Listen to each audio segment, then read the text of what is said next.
Hello, greetings. Welcome to Dividend Blasters. This is our 111th video, and our topic today is Blox turns Bitcoin into weekly cash flow machine and with no NAV erosion. Boy, I like that. That sounds wonderful. We're going to talk about Blox today. That is the objective. And Blox is managed by a firm called Nicholas Wealth. And the full name of Blox, or BLOX, is the Nicholas Crypto Income ETF. First, a little housekeeping. What I say is not financial advice. This video is for information and education. It reflects my own opinions, research, and experience as an independent investor for more than 30 years. Do your own research and due diligence before making any major financial investment decisions. So, what do we know about Nicholas Wealth? Well, from what I've seen, they are a small investment firm, but they are very creative. And what I've seen, they have three income based ETFs. I'm going to talk about the first two, and then we're going to spend a little bit more time on the purpose of our video today. Blox. First, FIAX. This is the Nicholas Fixed Income Alternative ETF. They primarily invest in treasuries, U.S. treasuries. You can see the top 10 holdings there, a whole variety of fixed income treasury securities. Basically, that's what they invest in. They have an options overlay strategy, and they deliver a monthly distribution. That distribution is, I want to say, 8.8%. I'm looking in the center middle panel there. The expense ratio is 95 basis points. You invest $10,000. You pay $95 a year. These income-based ETFs, wherever you invest in them, are going to be a little bit more pricey because of the options overlay strategy. That is a service that the investment firm provides where they're generating a distribution for you. Distribution is like a dividend plus the option premiums they generate from their options trades.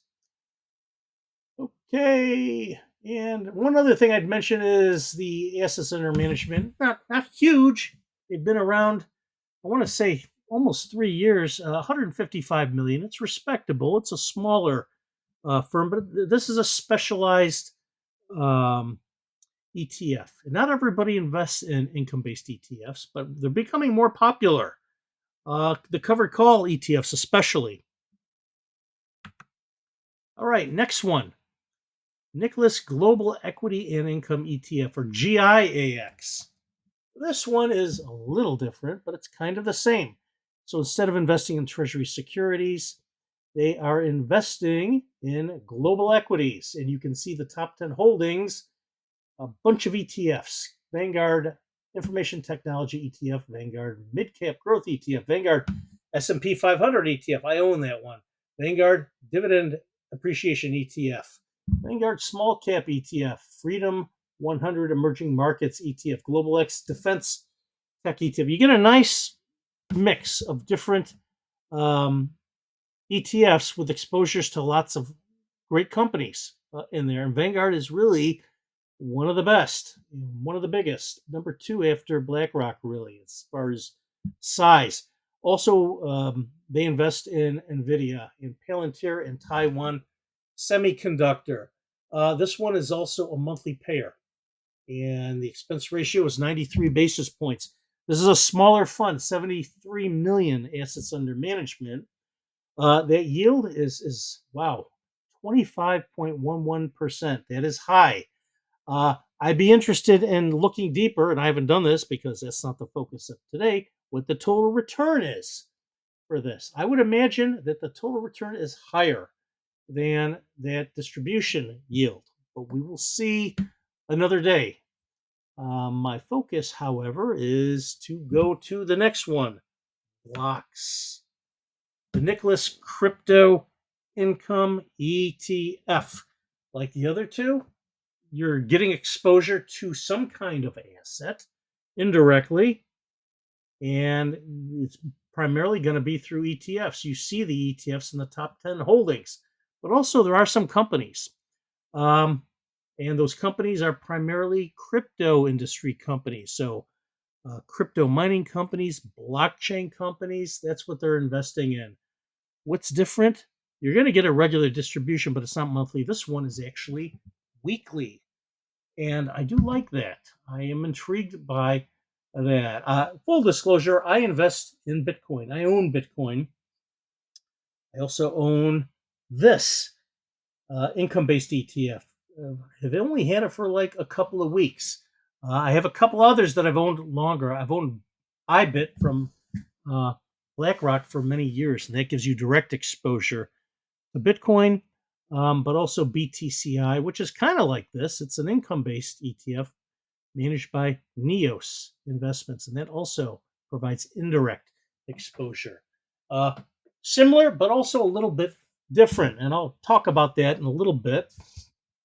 You can see that this one actually is trading at the upper range of the 52-week range. I believe it closed for around 26 bucks a share.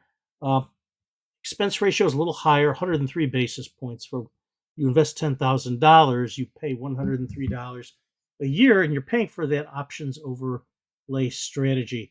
Distribution yield, again, it is reasonable, it's generous, but it's not exorbitant. 8.9%. Assets under management, a little over $142 million. So it's not huge, but again, they've only been around 4 months. It's actually not quite as big as the Treasury security one, but it's really about double the size of the global equity one that we just talked about. But I got to tell you, I do like that weekly frequency. What would be icing on the cake is no NAV erosion. We're going to get to that in a little bit. I already talked about this a little. They do not invest directly in any cryptocurrency, Bitcoin, Ether, or any of them.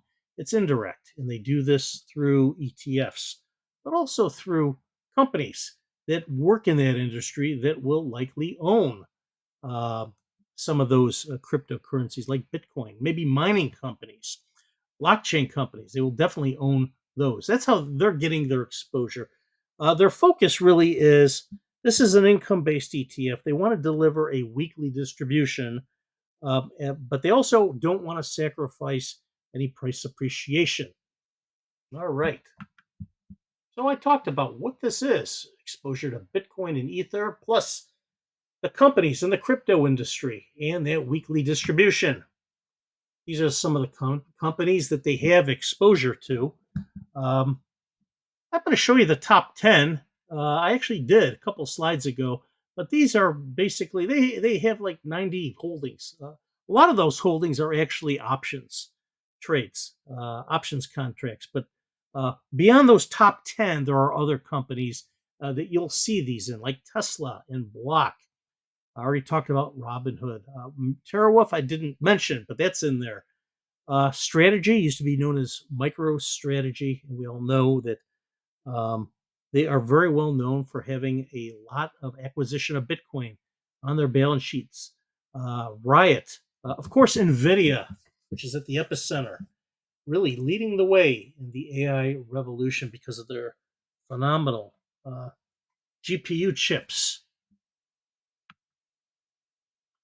So Blox closed today at $26.27. The little panel on the right, you've already seen that, so I won't repeat that. But what I like to look at is price return and total return. See how they're doing against the S&P 500. So remember, this is not an investment in Bitcoin. This is an investment in ETFs and companies that have exposure to Bitcoin and to Ether. But look at that price performance. And it says 1 year, but it's really 4 months. It's more than 37%. It's almost three times what the S&P 500 is doing. And this doesn't even include the option overlay as part of the return, which is total return. Total return is almost 52%. So it's more than three times the S&P 500. So 37% is essentially price return on the first 4 months. 16% is the options that they're generating and distributing. That's where you're getting your 52% return, and it's killing the S&P 500. Right now it is. So let's keep moving on. I already talked about the expense ratio, 103 basis points. I gathered just a handful of pure uh, Bitcoin or crypto-based ETFs just to show you a comparison. If you look at the three on the left and Blox is the far left, but those three are all income-based and they have indirect exposure. And how are they doing that? They're holding stocks or they're holding ETFs, whereas the three on the right have direct exposure. They are basically investing directly in Bitcoin or in Ether or other cryptocurrencies. So, interesting comparison. You're going to see that the expense ratio is higher for these on the left. BTCI's is actually, that looks like 0.99%. Okay. Uh, Blox is 1.03 and YBTC is 0.96, much higher than the three on the right. IBIT 0.25, FBTC, which is Fidelity 0.25, and then Hodl, which is 0. Interesting. So you will actually see lower, essentially, expense ratios for those that have direct exposure. You're paying for that options overlay strategy. It's also interesting just to compare the size of them, the assets under management. By far, the ones that have that direct exposure are holding more assets. They're actually holding Bitcoin and Ether and other cryptos directly, and so they are holding more assets. These other ones are holding fewer assets indirectly, and they're generating through their skill income distributions. All right. And I'm not here to say one's better than the other. They're different. Let's go back. I own Blox a little bit. I own more BTCI. Those are both income based ETFs, but I also own IBIT, which has direct exposure. And why am I doing that? I want to get that price appreciation from IBIT, which IBIT offers me, but I also want to get the income from Blox and BTCI. And I will say this about Blox and BTCI, they do a good job of capturing upside. They don't sacrifice upside for income. They do a really good job. And what does that mean? When that happens, you're essentially going to be getting a higher total return than the distribution because option trades are not going to go against you. They're not going to be assigned. You're going to be able to retain your assets in your options and also the premium for selling options like a covered call. So there will be no NAV erosion. There is no real NAV erosion with uh, the ETFs that don't sell options, or there is no income. It's just basically it's very simple.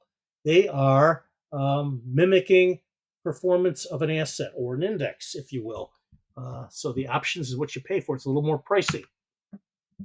So looking at price return for these, you will see that, and I wanted to show these together, not just, I already showed Blox, but if you look at Blox compared to BTCI, Blox is a little bit more focused on price appreciation, where BTCI is focused a little bit more on income.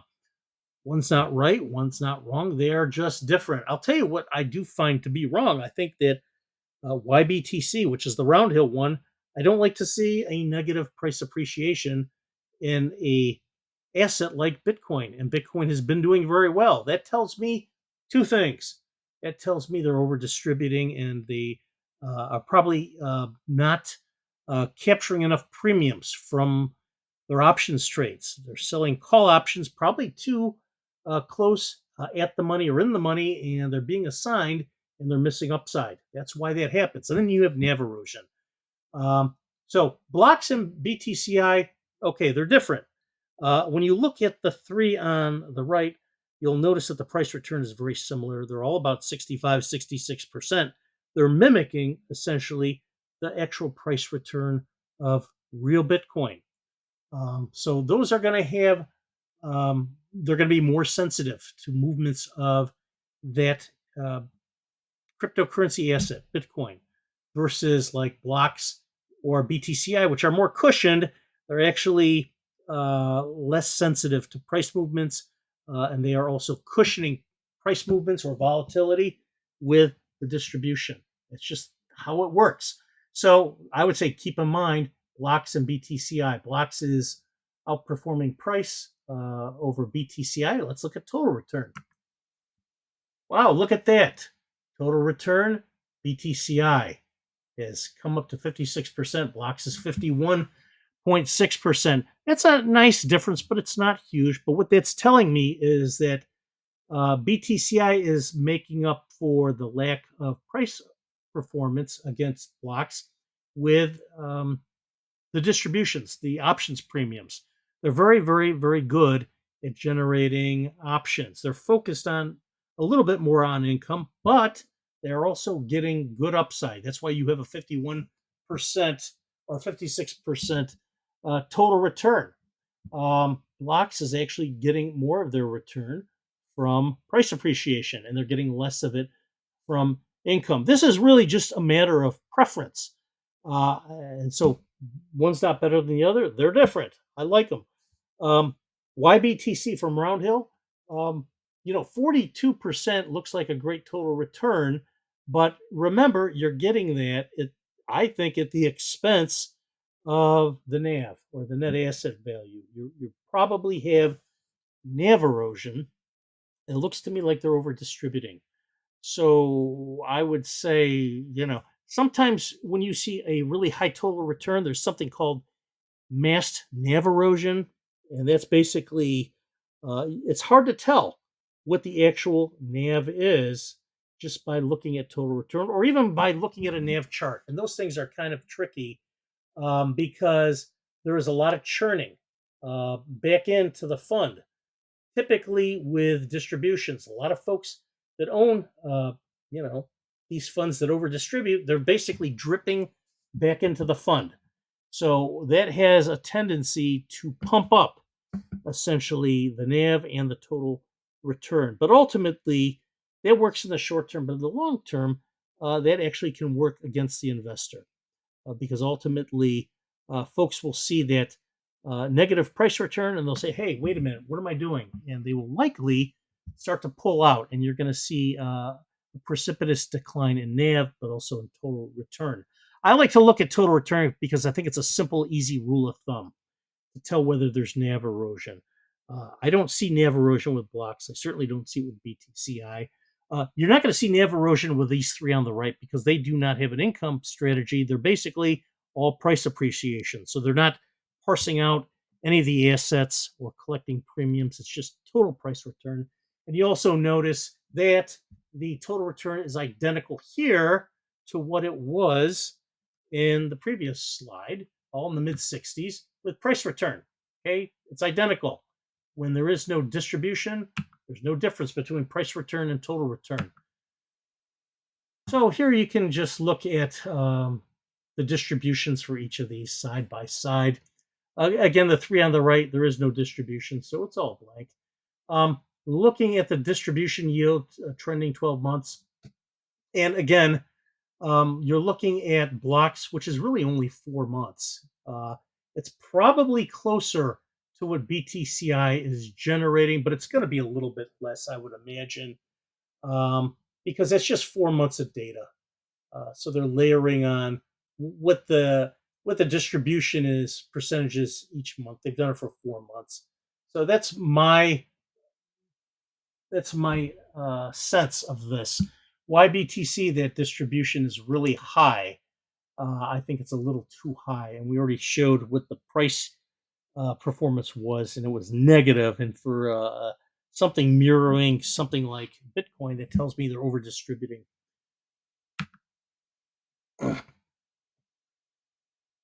And price performance, it looks like BTCI's is a little bit negative 1 month and 3 months. 6 months, pretty good. You have to actually look at, I would say, a full year. We don't have a year's worth of data, so it's kind of hard to tell. The last few months have been a little bit choppy in the markets. So anyway, but Bitcoin has done pretty well, but it's actually been kind of choppy itself the last couple weeks. All right. I'd say that the major takeaway here is less the price performance over 1 month or 3 month, but it's really look at the assets under management. Look at how big BTCI is. Blox has only been around 4 months. BTCI is a little bit longer, but Blox is about 1/8 the size.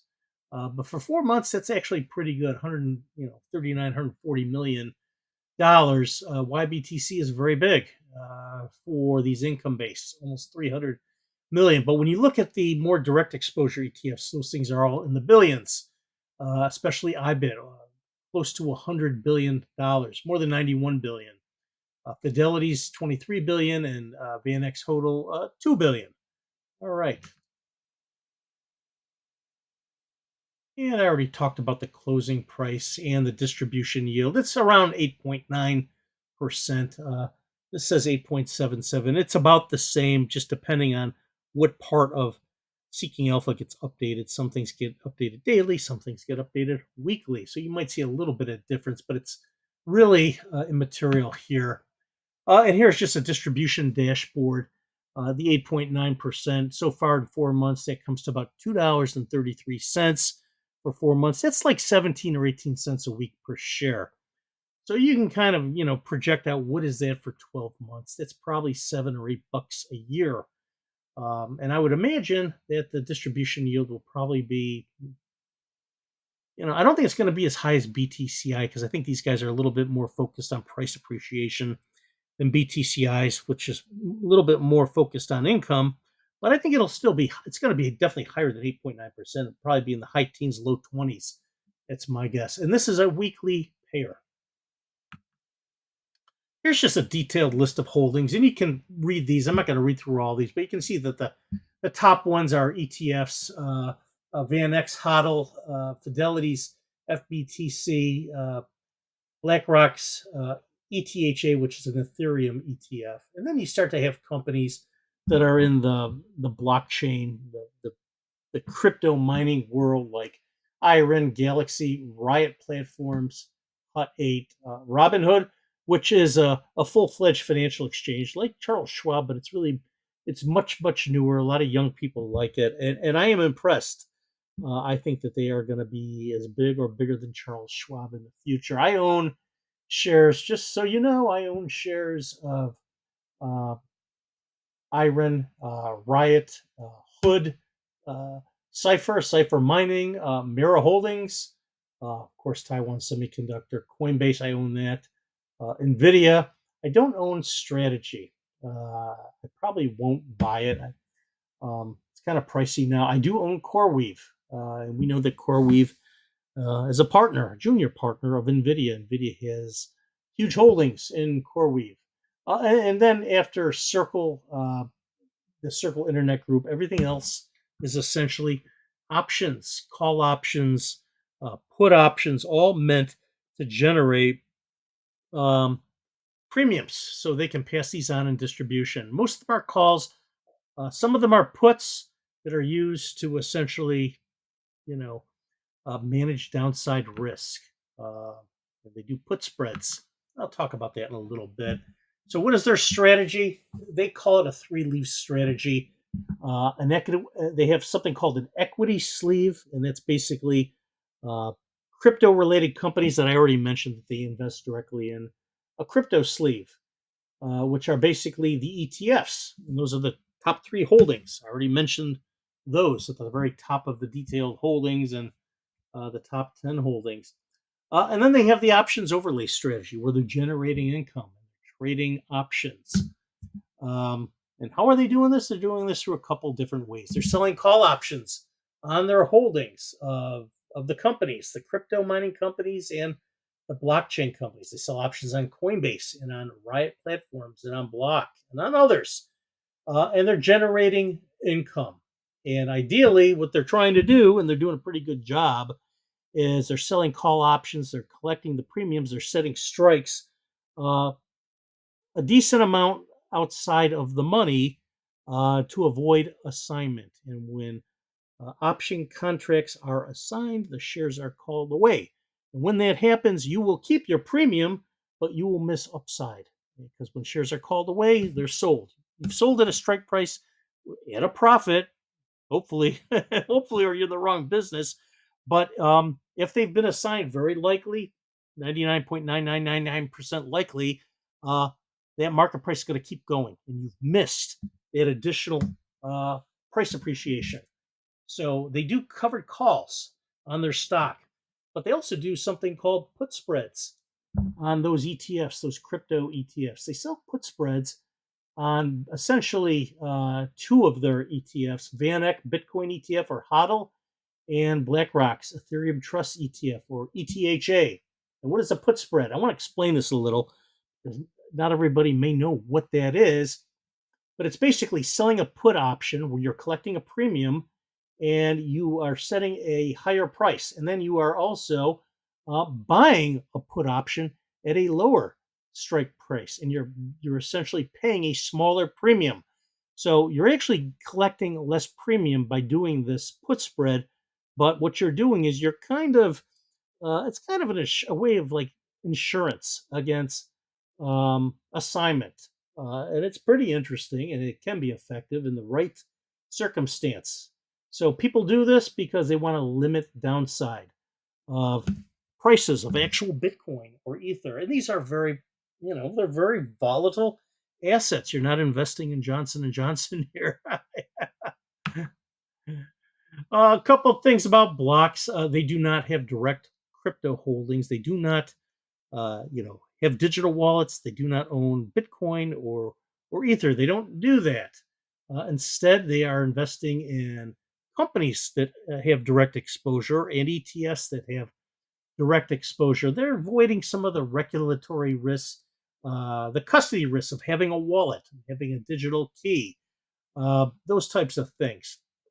Um, why do they do this? They basically are in the game for generating income. And the way they do that is by holding stocks and ETFs. Some of these ETFs and stocks pay uh, dividends. So that's part of what they're going to pass on in the form of a distribution, but they're also going to be selling options, buying a few put options, and their spreads to generate those premiums and manage downside and basically turn that over into distributions to the investors. And if they do it successfully and they avoid assignment, they are going to be building the value of the asset. The net asset value should grow. They're not selling their options at the money or in the money, and everything's getting assigned, and they're missing upside. Nobody wants to do that. Very few people want to do that. What's the advantage of their strategy? They're cushioning basically the market volatility of Bitcoin, which can be volatile.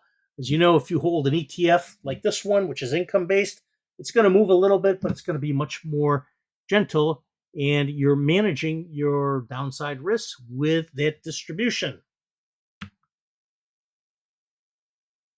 Another advantage, you get a nice balance essentially. You're spreading your risk. You're getting an income distribution and you're getting some of that price appreciation or upside. And getting that upside, it's all about basically how that option strategy is executed. It's a nice mix between risk and reward, and they do a really good job. There is no NAV erosion. Total return is over almost 52%. The distribution is about 8.9%. Now, that's for 4 months. Okay, for 12 months, it could go up to 20%. I would imagine that total return is going to be about 52% for trending 12 months.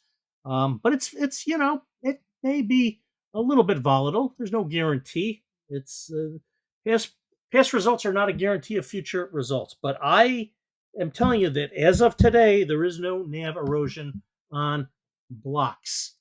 The moneyness, and I've already talked about this. Um, their options overlay strategy is essentially an out of the money strategy. So they are basically pricing their strikes to be not assigned. Their options not assigned.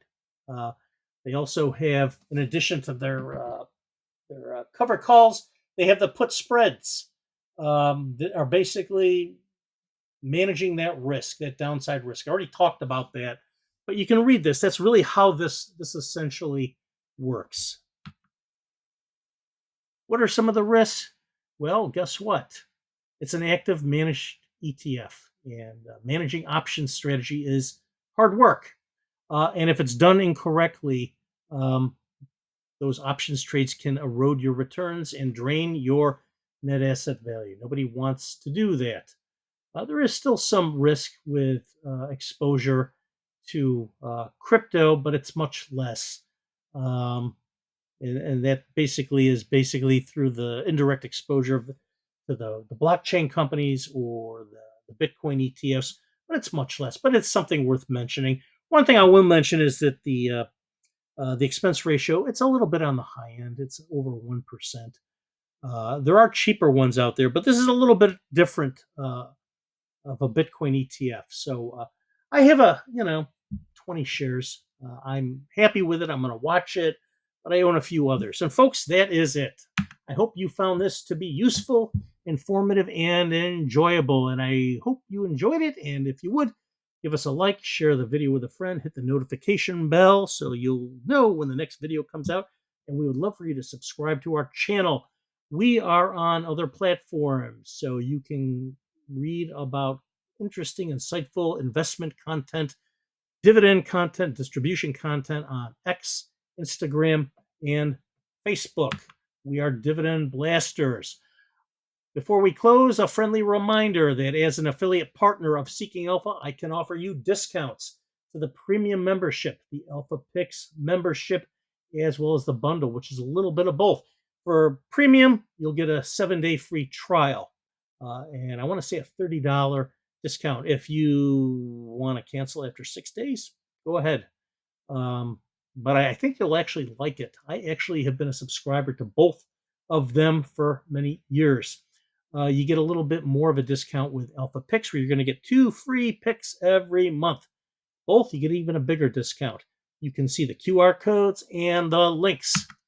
You can read a little bit more about those discounts and go to the links. And we'd love for you to sign up. I already mentioned I'm on different platforms. This video is from Dividend Blasters. Until our next video, have a wonderful day. God bless.